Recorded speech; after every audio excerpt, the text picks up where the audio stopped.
Você já viveu ou vive alguma situação desafiadora na sua vida? Alguma situação que faça você, enfim, rever o seu modo de ver as coisas, que faça você aprender algo novo, enfim. Eu vivo uma situação como essa e nesse vídeo eu quero falar de 10 aprendizados que eu tenho com essa experiência que eu vivo. Essa experiência que eu estou falando é meu filho. Meu filho ele é autista. Meu filho tem hoje 8 anos de idade. O nome dele é Heitor. Eu vou botar um pequeno vídeo de 5 segundos só para você conhecer o Heitor. Quem é? Eu tô Quantos anos você tem? muito. 8? Então, meu filho tem esse transtorno e, enfim, são várias situações que envolvem um transtorno que eu não vou entrar aqui nesse aspecto, né? O foco desse vídeo é o aprendizado que eu tenho convivendo com o Heitor e com as coisas que acontecem, né, por conta dele e por conta da condição dele.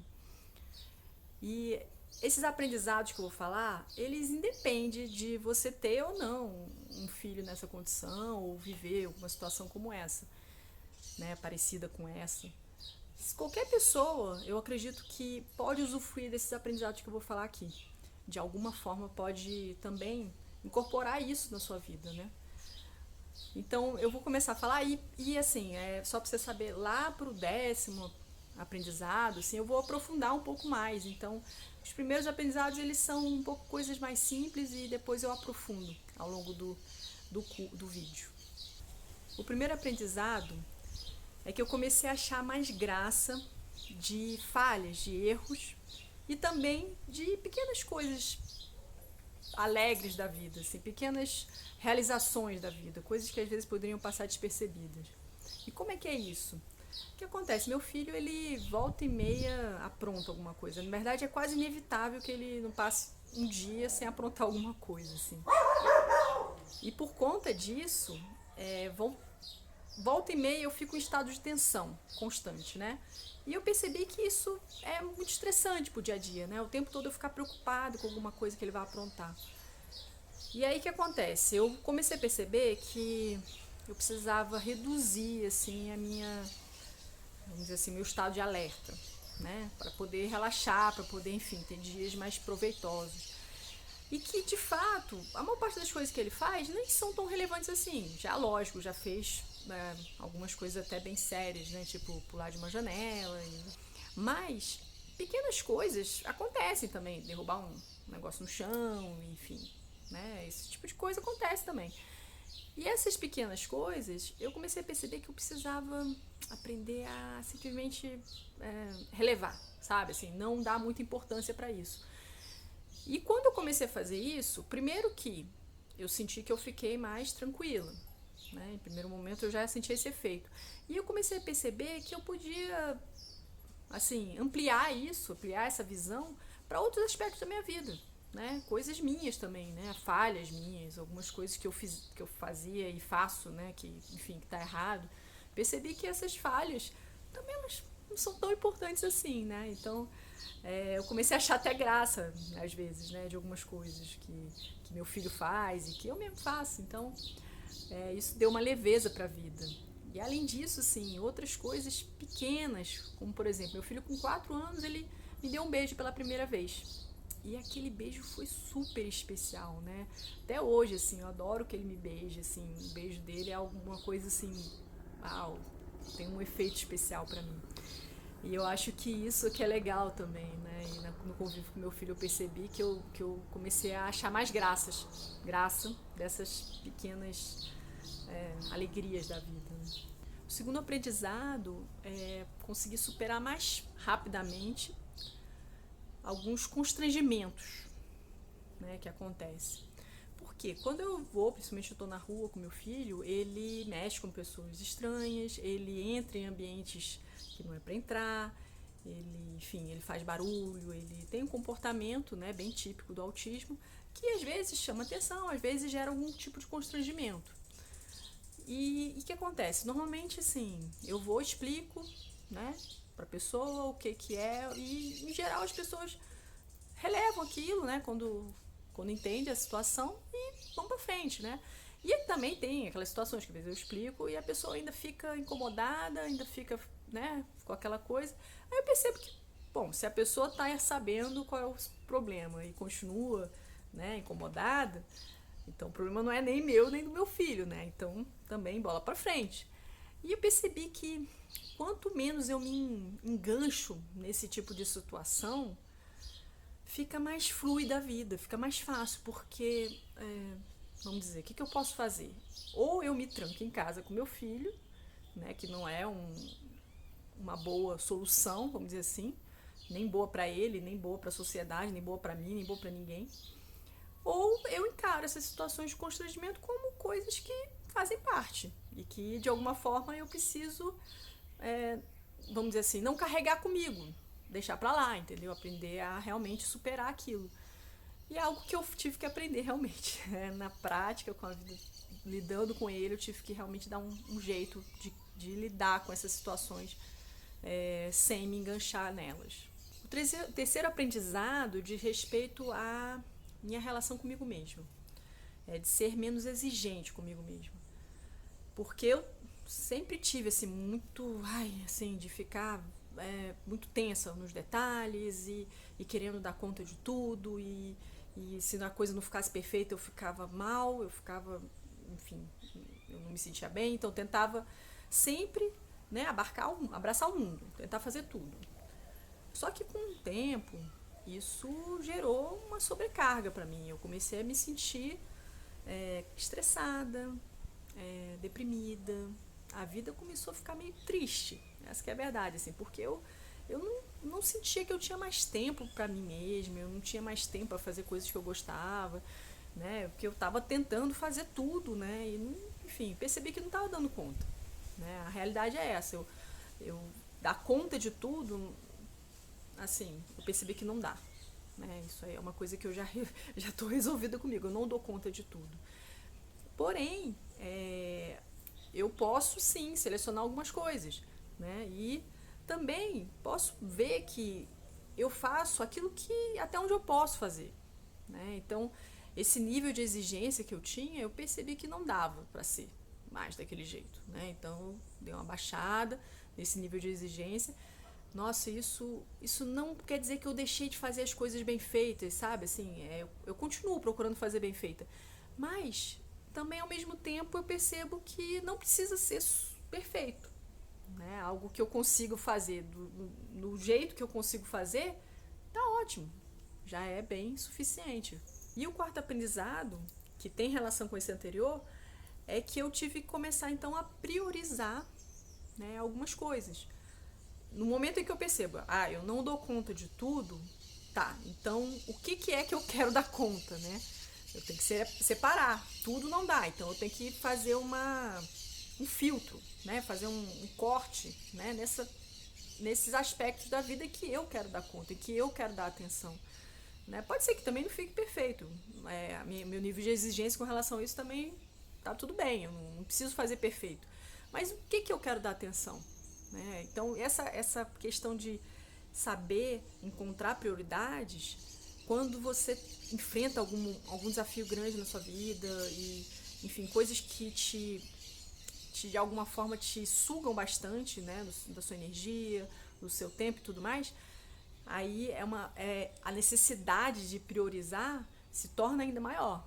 Né? Então, no meu caso, eu tive que aprender isso meio que na marra, assim, né? E hoje eu já consigo fazer isso de uma forma muito mais fácil, assim, muito mais fluida. O quinto aprendizado ele é um pouco delicado. É o seguinte, eu aprendi a colocar limite no meu espaço pessoal. E o que é isso? Eu tive que aprender a colocar limite em situações que as pessoas achavam que podiam me criticar, me julgar. E não eram pessoas estranhas, pessoas conhecidas minhas, pessoas próximas, né? E que sabiam da situação do meu filho e tudo mais, e sabem, né? Mas que, de alguma forma, a pessoa até, imagino que com, vamos dizer assim, uma boa intenção, né? Vinha querer dizer o que eu tinha que fazer e tal, e criticar o modo que eu estava fazendo as coisas, né? Só que acontece o seguinte nessa realidade. Só quem sabe é quem está vivendo. Só quem sabe como é, né? O nível de exigência que a situação envolve é quem está vivendo. Não tem como uma pessoa de fora, olhando de fora, saber como é que é essa realidade, né? Então eu comecei a perceber que deixar as pessoas invadirem o meu espaço dessa forma não era bom pra mim. Não estava sendo bom pra mim. Porque eu ficava me sentindo culpada, eu ficava me sentindo mal e ao mesmo tempo eu ficava chateada pela pessoa estar fazendo aquilo. Né? Então eu percebi que eu precisava botar esse limite. Uma questão até de ter um bom convívio com as pessoas. Né?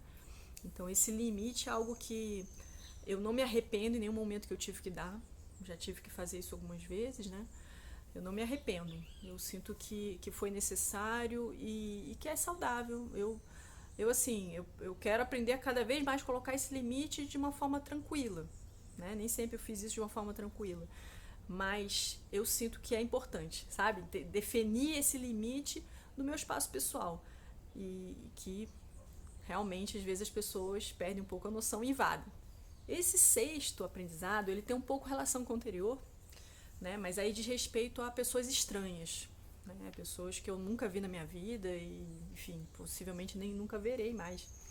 É que, assim, já aconteceu muitas situações, por incrível que pareça, de pessoas, às vezes, bom, porque eu não sabia a condição do meu filho, né? Mas também isso não importa, gritarem com ele, né? Chamar ele de doido, enfim, coisas assim bem estranhas, sabe? Bem absurdas. E a pessoa tem aquele comportamento, e às vezes assim, nem é por uma coisa que o Heitor tenha feito assim tão errada, assim, sabe? Às vezes ele só entrou num ambiente que não era pra ter entrado, enfim. E aí a pessoa foi lá e achou que podia, enfim, xingar meu filho de doido, qualquer coisa do tipo. E aí o que acontece? Uma situação como essa é diferente de uma situação constrangedora comum. Por quê? Porque a pessoa está tendo uma atitude sem conhecer a condição do meu filho, mas ainda assim é uma atitude respeitosa que não cabe a fazer com nenhuma pessoa, mesmo que fosse uma criança típica, né? Não cabe você chamar uma criança, né, você nem sabe quem é, o filho, você nunca viu na vida, e chamar de doido. Não cabe, né? Então, esse tipo de atitude respeitosa, eu vou, explico a situação do meu filho e além disso eu falo, olha, isso aí, esse jeito de você falar, independente da condição do meu filho, você está sendo desrespeitoso, né? Esse jeito de falar não cabe. E eu faço isso, pode ser que eu nunca mais veja aquela pessoa na minha vida, né? Pode ser que realmente eu nem tenha mais contato com ela, nem sei para onde que ela vai. Mas eu faço isso até por uma questão de ativismo, vamos dizer, né? De querer tornar essa sociedade uma sociedade mais inclusiva. Né? Então, a partir do momento em que eu, de alguma forma, me posiciono assim, eu estou fazendo aquela pessoa pensar, poxa, será que o meu modo de falar, eu nem sei qual é a situação que está ali na minha frente e de repente eu devo ser mais cuidadoso, assim, né? Enfim, é esse tipo de pensamento que eu quero transmitir. Eu não sei também se a pessoa vai ter. Isso aí eu não posso ter controle sobre isso, mas eu pelo menos tento, né, fazer com que as pessoas tenham um pouco mais de consciência, né, quando elas vão lidar com uma criança, um jovem, um adulto mesmo que às vezes tem um comportamento estranho. O sétimo aprendizado de respeito ao modo de ser do meu filho, né? Eu aprendi com ele a ser mais espontânea, né, e autêntica. Porque ele é extremamente espontâneo, ele é 100% espontâneo. Ele faz o que dá na telha, ele não está preocupado em seguir um padrão, em se encaixar num modo de ser. Ele vai e faz, ele age do jeito que ele sente para agir. Né? E isso é muito interessante, porque a maior parte das pessoas, né, e digo por mim, a gente aprende desde novo a se encaixar em algum tipo de padrão. Um padrão social, um modelo social. E isso, de certa forma, acaba que nos limita na vida, né? A gente acaba deixando de ser a gente, às vezes, né? A gente quer tentar agradar as pessoas e fica deixando de ser, e deixa de ser a gente mesmo. Então, o meu filho, ele me trouxe essa reflexão, né? Pelo jeito dele de ser, ele me trouxe essa reflexão e alguma coisa eu movimentei nesse sentido. Eu aprendi também com ele nesse sentido, né? De ser mais espontânea, de ser mais autêntica, de me colocar como eu sou mais, né? Não como um padrão que alguém diga que deve ser, né? É lógico que igual o Heitor eu não vou ser, né? Não tem como, porque ele realmente ele passa de todas as barreiras e tudo mais. Ele supera tudo. Mas eu me trouxe essa reflexão, eu acho que isso me trouxe também mais leveza na vida, sabe? O oitavo aprendizado de respeito à empatia, que hoje eu tenho com relação às pessoas, né? E isso eu digo em qualquer situação, não estou dizendo só na situação, no contexto de uma pessoa com necessidade especial, né? Também em qualquer situação, enfim, porque na verdade todos nós temos algum tipo de limitação, né? Todos nós temos. E eu consegui, de alguma forma, através do Heitor, me sensibilizar mais, ter mais empatia, né, pelas pessoas e pela limitação que as pessoas têm. E isso assim, é uma coisa que me trouxe mais humanidade, eu sinto, né, me tornou mais humana. O nono aprendizado, ele também é interessante porque ele tem relação com um aspecto que eu já falei, de ser menos exigente comigo mesma, de priorizar as coisas que são importantes.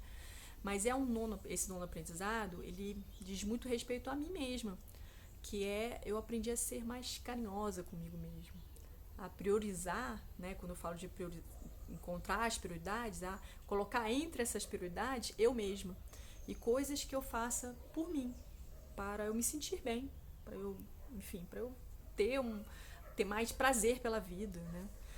E por que isso? O que acontece?